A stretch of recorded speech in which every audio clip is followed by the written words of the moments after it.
Hi guys, आप लोग कैसे हैं। मैं मोहम्मद मिकाइल अंसारी और आप लोगों का मेरे इस यूट्यूब चैनल स्टडी मित्र मिकाइल में वेलकम है।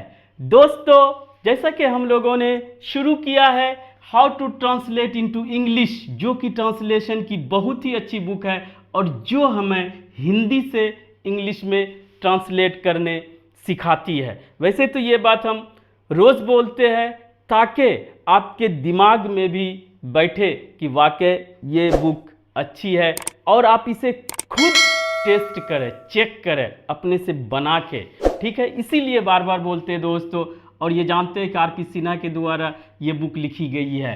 अब भी जो हमारा चल रहा है दोस्तों, वो चैप्टर नंबर 29, लगभग आधा से ज़्यादा हम लोग कंप्लीट कर चुके हैं और बहुत कुछ हम लोग सीख चुके हैं, लेकिन इसे हम लोग लास्ट तक लेके जाएंगे क्योंकि ये एक कंप्लीट बुक है और आपके इंग्लिश लैंग्वेज को ये ज़रूर बेहतर करेगा और आपकी पकड़ को भी ये मजबूत करेगा दोस्तों, ठीक है। और इसी में अभी जो हमारा चल रहा है ये स्ट्रक्चर नंबर 14 है, 14वां है। और ये दोस्तों इस चैप्टर का टॉपिक ही था कि हम क्वेश्चन कैसे करेंगे। सब तरह का क्वेश्चंस को हम लोगों ने पढ़ लिया और ये लास्ट स्ट्रक्चर है जिसमें हिंदी में तो क्वेश्चन के ही तरह हम लोग बात करेंगे, लेकिन दोस्तों इंग्लिश में ये असर्टिव यानी कि स्टेटमेंट पॉजिटिव के तरह उसे यूज़ करेंगे, असर्टिव सेंटेंस के तरह, ठीक है, क्लियर। अब आइए दोस्तों कि हिंदी में जो हम बोलते हैं वो क्या रहेगा और उसका इंग्लिश क्या होगा। तो पहले हिंदी देखते हैं। मुझे समय कहाँ। आप बातों बातों में अपने बारे में बोलते हैं, मेरे पास पहले जैसा लिखा हुआ मुझे समय कहाँ, ये सटीक हिंदी हुआ, लेकिन उसका सेंस अगर समझेंगे तो वो होगा दोस्तों, अरे मेरे पास वक्त कहाँ है, मेरे पास समय कहाँ है, मेरे पास टाइम कहाँ है, मुझे फुर्सत कहाँ है। ये सब आप बोलते हैं तो उसी को इंग्लिश में ट्रांसलेट कैसे करेंगे। तो पहला, मुझे समय कहाँ, यहाँ क्वेश्चन मार्क होगा। लेकिन दोस्तों अगर इसको मीनिंग के अकॉर्डिंग देखें, सेंस के अकॉर्डिंग, तो आप कहते हैं अरे मेरे पास या मुझे समय कहाँ है, मुझे वक्त कहाँ है, मुझे धन कहाँ है, या मुझे नींद कहाँ है, या मुझे आराम कहाँ है। ऐसा बोलते हैं दोस्तों क्योंकि इसमें जो भी एग्जाम्पल लिया गया है हमारे ही परिवेश से लिया गया है, हमारे ही जो डेली रूटीन में यूज़ करते हैं हिंदी में उसी से लिया गया है और उसी का इंग्लिश भी देखेंगे दोस्तों। तो समझ गए कि क्वेश्चन टाइप का रहते हुए इसका इंग्लिश असर्टिव होता है, यानी कि पॉजिटिव या निगेटिव जो भी हो सकता है। तो आप समझ गए। उसे धन कहाँ, तो आप इसे दूसरे तरह से भी बोल सकते हैं, अरे उसके पास धन नहीं है, या उसके पास धन कहाँ है, ऐसे बोलते हैं दोस्तों। मुझे नींद कहाँ, तुम्हें नींद कहाँ, वे लोगों को आराम कहाँ।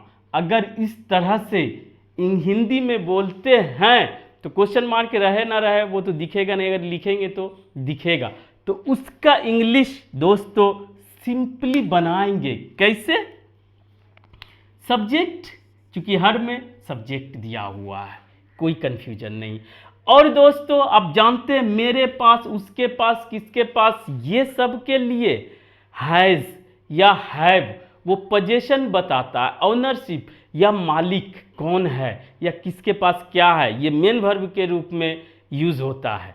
लेकिन एक चीज और समझ ले, हैज़ या हैव मेन वर्ब रहे या हेल्पिंग वर्ब रहे, सब्जेक्ट के अकॉर्डिंग सेम रूल से आता है। सब्जेक्ट के ही अकॉर्डिंग हैज़ आएगा या हैव आएगा, इसको आप सेलेक्ट करेंगे। यहाँ इसे क्लियर कर लेंगे दोस्तों जस्ट इसके बाद। उसके बाद दोस्तों कहाँ या मेरे पास वक्त नहीं है, उसके लिए नो लगा देंगे। और नो ये एक एडजेक्टिव होता है, नॉट एडवर्ब होता है, नो एडजेक्टिव होता है।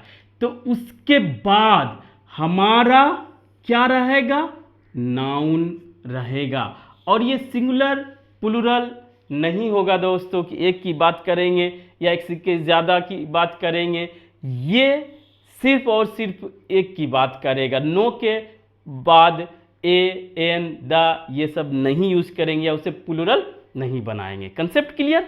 अब आइए दोस्तों, अगर इतना समझ गए तो ये ऐसे आप जानते होंगे टेंस में भी और जगह भी, लेकिन सबका सेम नियम है कि चाहे यह मेन वर्ब हो चाहे या हेल्पिंग वर्ब हो, सब्जेक्ट के अकॉर्डिंग सेम रूल से आता है। तो रूल क्या है?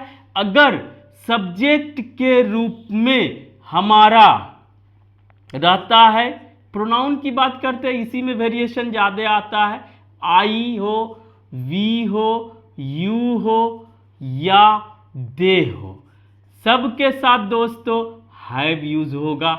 और उसके साथ प्लूरल शॉर्ट में लिखते हैं प्लूरल नाउन, यानी दो या दो से ज़्यादा की बात करता हो वो प्लूरल नाउन होता है। क्लियर? तो उसके लिए हैव का आप लगाएंगे। क्लियर? इतना सही है। हैज़ के लिए दोस्तों आप जानते होंगे थर्ड पर्सन सिंगुलर नंबर या नंबर नहीं बता रहे हैं दोस्तों, तो आप सीधा लिखे ही रहे, शी रहे या इट रहे, या दोस्तों सिंगल नेम या कहिए सिंगुलर नाउन रहे, एक नाम की बात हो, राम हो, श्याम हो, सीता हो, गीता हो, या अगर दो मिला के आता है फिर हैव लगाएंगे। क्लियर? इससे दो या दो से अगर ज़्यादा की बात करता हो, ये तो हो गया।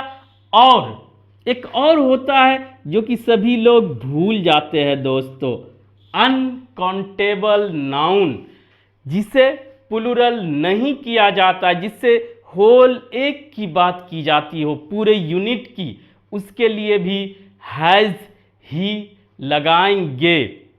ठीक है दोस्तों?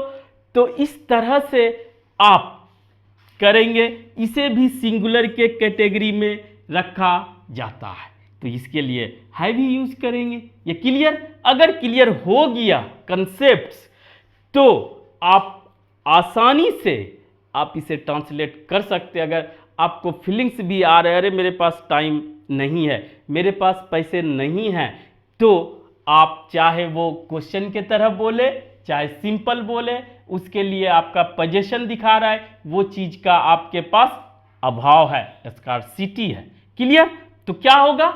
मुझे समय कहाँ, यानी अरे मेरे पास टाइम नहीं है। ठीक है? तो आई के साथ आई हैव नो टाइम, चाहे वो काउंटेबल नाउन रहे अनकाउंटेबल नाउन रहे, उसके पहले ए एन द या प्लूरल नहीं बनाया जाएगा। Concept clear? दूसरा दोस्तों, उसे धन कहाँ, ही के साथ ही हैज नो वेल्थ, ये भी क्लियर हो जाना चाहिए। तुम्हें नींद कहाँ, चाहे जिसके बारे में बोले, यू बोले या आप बोले, जो भी बोले सबके लिए यू ही होता है। You have no sleep. Sleep दोस्तों ये वर्ब भी है और ये नाउन भी है, यहाँ नाउन के तरह यूज किया गया, इसकी जगह दूसरा भी यूज हो सकता है, डिफरेंट टाइप का, इसीलिए कंफ्यूज ना करें। क्लियर? वे लोगों को आराम कहाँ, यार उन लोगों को आराम कहाँ है, वो लोग आराम कहाँ करते हैं, वो अलग सेंटेंस हो जाएगा, लेकिन उन लोगों को आराम कहाँ, तो उसके लिए भी आप इस स्ट्रक्चर का यूज कर सकते हैं। They have no rest. Clear? आप इस तरह से चाहें, आप जितना चाहे इस स्ट्रक्चर पे बना सकते हैं, अपने से सिचुएशन और कंडीशन को क्रिएट करें और उसे ट्रांसलेट करें मन में, मेंटली, तो आपका और स्ट्रॉन्ग होगा। तो दोस्तों इस तरह से ये बहुत ही इंपॉर्टेंट चैप्टर कंप्लीट होता है क्वेश्चन करने का। अब इसके आगे अगले वीडियो में देखेंगे कि क्या है, वो भी अच्छा ही होगा और उससे भी हम लोग सीखते ही जाएंगे। अभी तक हम लोगों ने स्टेप बाय बहुत कुछ सीखा और लगातार सीख ही रहे। तो दोस्तों आज बस इतना ही। अगर यह वीडियो आपको अच्छा लगा हो और आप इससे कुछ सीखे हो तो प्लीज़ इसे लाइक करें, सब्सक्राइब करें और अपने दोस्तों के बीच शेयर जरूर करें दोस्तों। Thank you for watching, have a nice day.